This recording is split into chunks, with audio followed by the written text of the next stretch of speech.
আমি চলে আসছি এখন একটি মাটির কোঠাঘরে।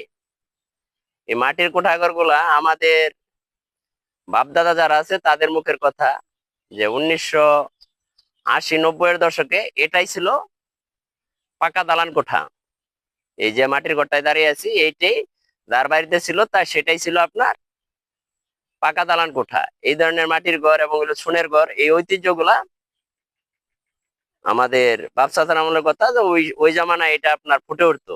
আর এখন বর্তমান ডিজিটাল জেনারেশনে দেশ উন্নত হওয়াতে এখন এই সব ঘর হারিয়ে গেছে, নাই বললেই চলে। আমাদের ইউনিয়নে আমার মনে হয় না যে একটা দুইটা আছে, এখানেও নাই।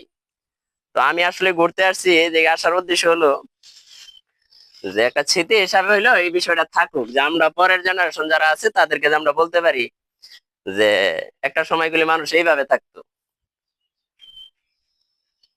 আর এর জন্য আসলে এইভাবে উঠানো। এখন যদি আপনাদের এটা সম্বন্ধে কারো কোনো অভিজ্ঞতা থেকে থাকে, তাহলে আপনারা সকলেই আমাকেও মেসেজ দিয়ে জানাইতে পারেন, তাহলে আপনাদের ওরকম অভিজ্ঞতা হবে। ছুনের ঘর এবং মাটির ঘর এখন নাই বলেই চলে। এই ঘরটাও যেটা আছে ভাঙ্গা ফেলাইছে, এখানে এখন আপাতত কেউ থাকে না, সবাই চলে গেছে।